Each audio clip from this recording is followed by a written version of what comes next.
Hello friends, welcome to travellers YouTube channel. Last time நம்ம Vathal Malai series போட்டிருப்போம். அதுக்கப்புறம் நம்ம பெருசாக ட்ராவலிங் வீடியோ போட்டதில்லை. சும்மா ஷார்ட்ஸ் எடிட் பண்ணி போட்டு சோஷியல் இஷ்யூ அது மாதிரி தான் பேசிகிட்டு இருந்தோம். அப்போது நம்மளுடைய ஃப்ரெண்டு பிரவீன் சொல்லிட்டு ஒருத்தர் ரொம்ப நாளாகவே ப்ரோ ட்ராவலிங் வீடியோ போடுங்க அப்படின்னு சொல்லிகிட்டே இருந்தார். ப்ரோ, இந்த வீடியோ உங்களுக்காக தான். இப்போது நம்ம எங்கே போயிட்டுருக்கோன்னு சொல்லிட்டு பார்த்தீங்கன்னா, தருமபுரியில் நாகாவதி டேம் அப்படின்னு சொல்லிட்டு ஒரு டேம் இருக்குது. எனக்கே இந்த விஷயம் ரீசெண்டாக தான் தெரியும். இதுக்கு முன்னாடியே தெரியும், பட் ஆனால் போனதில்லை. இப்போ தான் பைக் இருக்குல்ல, நம்ம தேனஸ் கூட அப்படியே ஒரு சின்னதாக ஒரு ரைட் போகலாம் அப்படின்னு சொல்லிட்டு கிளம்பியாச்சு. இப்போ நம்ம எங்கே இருக்கோம்னு சொல்லி பார்த்தீங்கன்னா, நல்லம்பள்ளியிலேருந்து தாங்க நம்ம இந்த இடத்துக்கு போகிறோம்.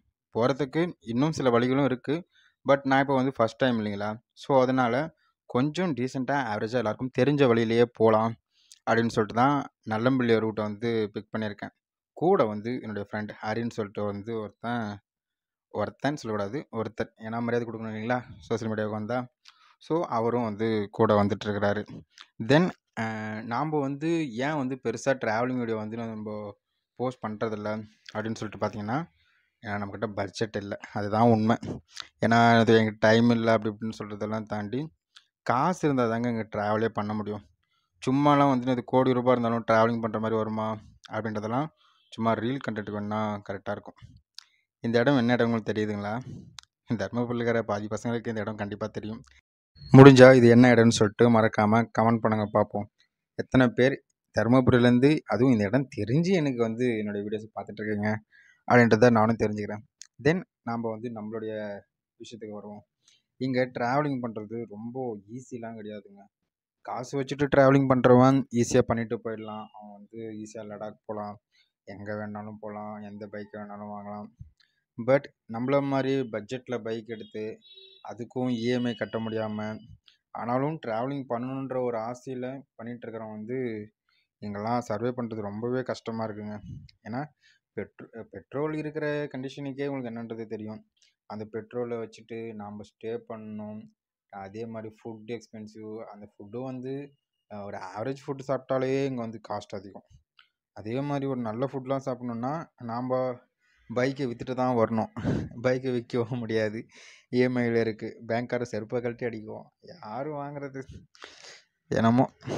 அதனால குட்டி குட்டி ரைடு நம்ம பக்கம் இருக்கிறது, நமக்கு கம்ஃபர்டபுளாக இருக்கிறது, அந்த மாதிரி ரைட்ஸை தான் நம்ம பார்த்துட்ருக்குறோம். கூடிய சீக்கிரத்தில் நம்ம சேனல் ஒரு வேளை நல்லபடியாக க்ரோத் ஆச்சுன்னா நம்ம ஏர்ன் பண்ணி இன்னும் பெரிய பெரிய ட்ராவல் போக ஆரம்பிக்கலாம். என்னடா ரோடு பிடிக்குதுன்னு சொல்லிட்டு பார்க்காதீங்க, நம்ம தேனஸ் ஆஃப் ரோடில் நல்லாவே பர்ஃபார்மன்ஸ் பண்ணுவான். ஸோ எனக்கு இந்த மாதிரி ரோடை பார்த்துலாம் சுத்தமாக பயமே கிடையாது. பார்த்துக்கலாம். இந்த மாதிரி நேரத்தில் வீரருங்க அதிகமாக சொல்கிற வார்த்தை என்ன சொல்லுங்க பார்ப்போம், பார்த்துக்கலாம் வாடா அப்படின்னு சொல்லிட்டு போக வேண்டியது தான். ஆனாலும் ரொம்பவே ஆஃப் ரோடாக தான் இருக்குது. இங்கே பாருங்களேன், நட்புக்காக படத்தில் வர சரத்குமார் விஜயகுமார் மாதிரி 2 பேர் போயிட்டுருக்காங்க. ஆனால் இந்த மாதிரி ஆளுங்கெல்லாம் பார்க்குற போது எங்கத்தில் நம்ம ஃப்ரெண்ட்ஸுங்க இப்போவே நம்மளை கழட்டி விட்டு தான் சுற்றிட்டு இருக்கானுங்க. இந்த லட்சணத்தில் அவங்க எங்கத்தில் நம்ம கூடி சுற்றிட்டு வர போகிறாங்க. இந்த இடத்துல ஒரு ஸ்கூல் இருக்குது பாருங்களேன். ஆனால் அரசியல் பேசுகிறேன்னு சொல்லி நினச்சிக்காதீங்க. இந்த இடத்துலலாம் பாருங்கள், இந்த ஸ்கூல் எந்த கண்டிஷன் இருக்குது நீங்களே பாருங்கள். ஜஸ்ட் நாங்கள் சும்மா கவர்மெண்ட்டை குறை சொல்லணும் அப்படின்னு சொல்லலாம் கிடையாது. ஒரு விஷயம் கிடைக்குதுன்னா அது எல்லாருக்கும் சமமாக கிடைக்கணும். பட் பேசிகிட்டே நம்ம ராங் ரூட்டுக்கு வந்துட்டோம். ஐ திங்க் நம்ம யூடர்ன் போட்டு திரும்ப வந்த வழியே போயிட்டு அதே ரோட்டில் கண்டினியூ பண்ணணும்னு நினைக்கிறேங்க. பார்ப்போம். தென் அந்த ஸ்கூல் பார்த்தீங்களா எந்த கண்டிஷனில் இருந்துச்சுன்னு சொல்லிட்டு, பொலிட்டிஷியன் பேசிப்பாங்க எல்லா இடத்துக்கும் எல்லாமே சரிசமமாக கிடைச்சிருக்கு அப்படின்னு சொல்லிட்டு. ஆக்சுவலாக சொல்லணுன்னா அவங்க கண்ணுக்கு தெரிகிற இடத்துல மட்டும்தான் எல்லாமே கிடைச்சிருக்கா இல்லை கிடைச்சிருக்குன்னு சொல்ல வைக்கிறாங்களா அப்படின்னு சொல்லிட்டு தெரியல. பாய் செல்லக்குட்டிங்களா, கண்டிப்பாக உங்களெல்லாம் ஒரு நாள் நல்ல நிலைமைக்கு போயிட்டு மீட் பண்ண வருவேன். அப்போ என்னால் முடிஞ்ச உதவி உங்களுக்கு நான் பண்ணுறேன், சரிங்களா? தென் ஃபைனலாக ஒரு நல்ல ரோடு ஸ்டார்ட் ஆகிருக்குங்க. இவ்வளோ நேரம் ஆஃப் ரோட்டில் வண்டி ஓட்டிட்டு இப்போ நல்ல ரோட்டில் வண்டி ஓட்டுறதுக்கே கொஞ்சம் நல்லா இருக்குன்னு தான் சொல்லணும். தென் அந்த எதுக்கு பாலிட்டிக்ஸ் நமக்கு வேண்டாம், விடுங்க. பேசிட்டே நம்ம நாகாவதி டேமுக்கு வந்துட்டோம். இங்கே இந்த டேமையும் தாண்டி இன்னொரு சிறப்பான ஒரு விஷயம் இருக்குது. என்னன்னு சொல்லி கேட்குறீங்களா? இந்த இலங்கையிலேருந்து நம்ம இலங்கை தமிழர்கள் வந்து அகதியாக வந்தாங்க பார்த்தீங்களா?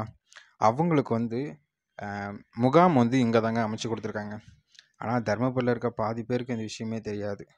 நம்ம தமிழர்களை இங்கே நம்ம ஆதரிச்சுக்கிட்டு இருக்கோம் அப்படின்றது சந்தோஷமாக இருந்தாலும், ஆனால் நம்ம ஆட்களையே நம்ம இங்கே ஆதரிக்கிற நிலமையில தான் இருக்கோம். அவங்களுக்கு ஒரு சுதந்திரம் இல்லை, நிரந்தரமான ஒரு இடம் இல்லைன்ற நினைக்கும் போது ரொம்பவே கஷ்டமாக இருக்குங்க. ஃபைனலாக நம்ம நாகாவதி டேமுக்கு வந்துட்டோம். பட் 2 லவர்ஸ் இப்போ தான் உள்ளார போயிட்டு பேசிட்டு மட்டும் வந்திருப்பாங்க அப்படின்னு சொல்லிட்டு நினைக்கிறேன். அவங்க பர்சனல், நமக்கு எதுக்கு, நம்ம வந்த வேலையை பார்ப்போம். தென் மறக்காமல் என் சேனல் சப்ஸ்கிரைப் பண்ணி வச்சுக்கோங்க. பார்ட்